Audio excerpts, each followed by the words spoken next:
said China was uneducated. He's low-key racist towards them. Yeah. Again, this is a product of what you see.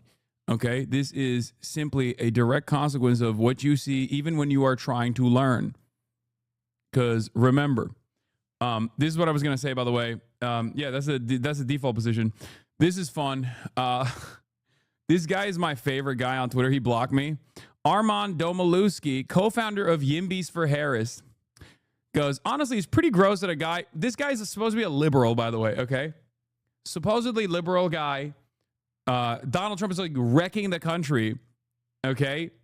Donald Trump is, and his administration has detained myself for my political perspective that is supposed to be in line with his worldview, like a lot closer to his ostensible worldview than, you know, any number of different right-wingers that are actively talking about how they should, you know, how he should be hunted and killed for sport, you know? And yet here he is. Honestly, it's pretty gross that a guy who said the U.S. deserved 9/11 routinely gets glowing press coverage because he's hot, I guess. He still watches your stream, by the way, as far as I know. Yeah, it's just odd. It's just odd for a liberal to get this fucking ass mad about, once again, another progressive socialist content creator getting looks from mainstream press. And it's not even, that dude blocked me and I never tweeted at him or mentioned or ever followed him. Yeah. But it's also weird. It's also weird for him to get this ass mad, but not only this ass mad, but also mad in this direction. Because he's not like, wow, this guy is a fucking NIMBY. You know, this guy, I can't believe GQ magazine would offer glowing coverage to a guy who insert thing he has a disagreement with me over. He's literally saying, he's using the Steven Crowder technique to be like, this guy said U.S. deserved 9/11, which, by the way, Taylor Lorenz goes, he said correctly that 9/11 was a direct result of U.S. foreign policy in the Middle East. This is just an objectively correct fact that no serious person should dispute, especially given what we know about that era. Bullshit. He said literally, America deserved 9/11. Immediately goes, I don't agree. I don't care about the context. I don't care about the nuance. He said America deserved 9/11, and I'm crying.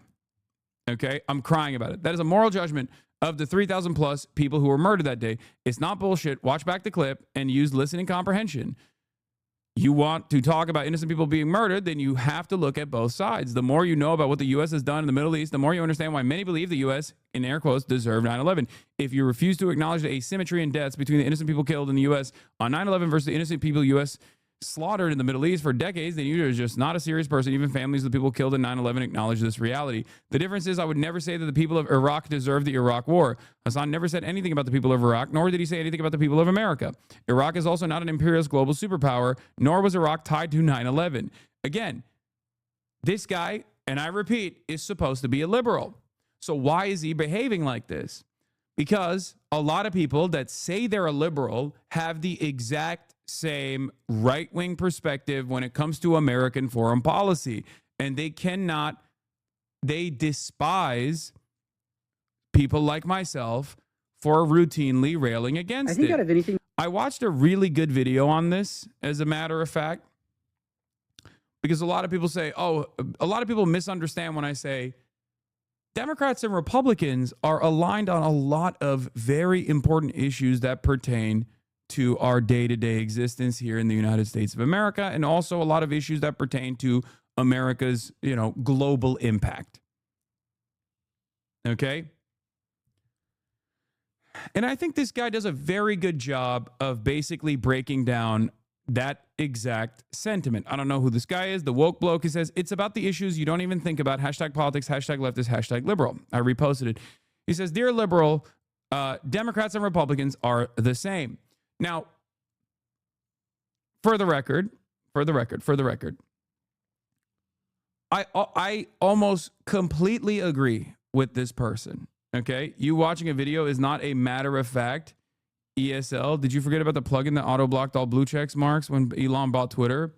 Yeah, that plugin blocks me too, technically, because Elon forcibly gave me a blue check mark because I'm a power user on the fucking platform, so I'm cursed with it myself, and there's no way for me to to lose that blue check mark, unfortunately.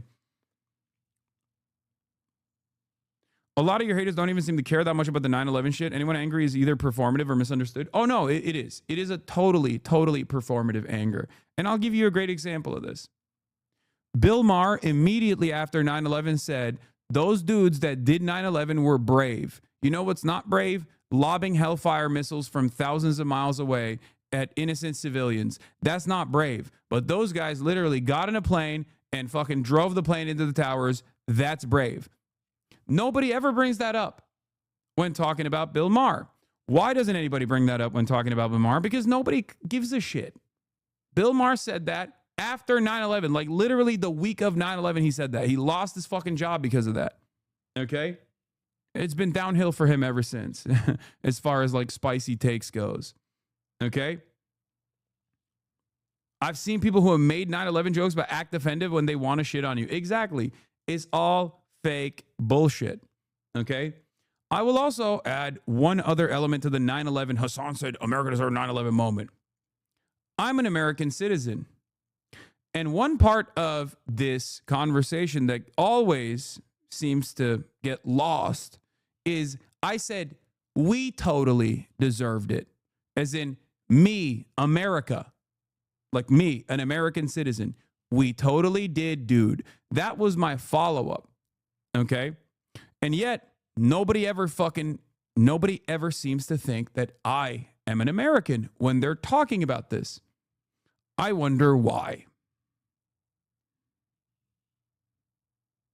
You see what I mean?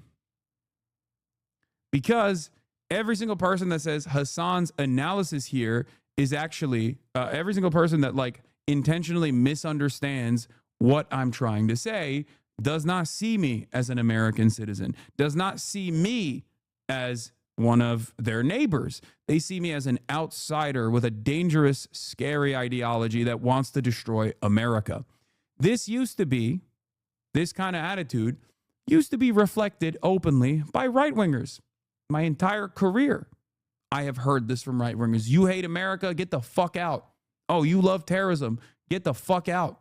Now I hear from liberals as well. This is a major problem. I don't think the average liberal has this kind of attitude. I don't think so. I don't think that the average liberal that you see, the average normie liberal that you see in the wild, has this kind of attitude. I don't think they feel this way at all. But a lot of the commentators do.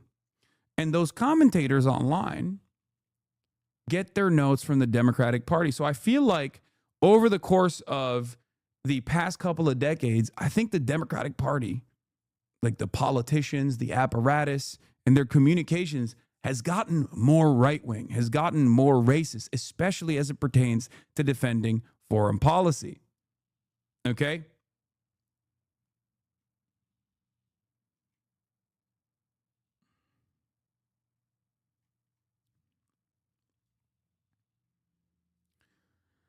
Anyway, dear liberals, Democrats and Republicans are the same. That leftists say this is the one that pisses off liberals the most because it just seems so unfair, right?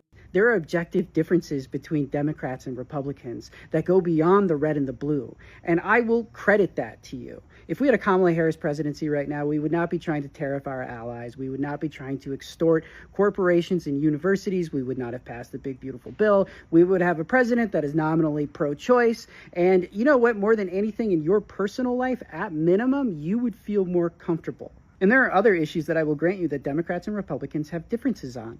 These are objective truths. But here are some additional objective truths. There are... Again, something that I talk about all the fucking time. Okay? Something that I talk about all the fucking time. There are Democrats, there are major differences between the Democratic Party and the way that the Republican Party operate. It's true, objectively. Anyone that says there aren't serious policy differences when it comes to like domestic policy on the issues that he brought forth. Okay? Anyone that says there is no fucking difference between these two elements is wrong. It's not something that I've ever advocated for.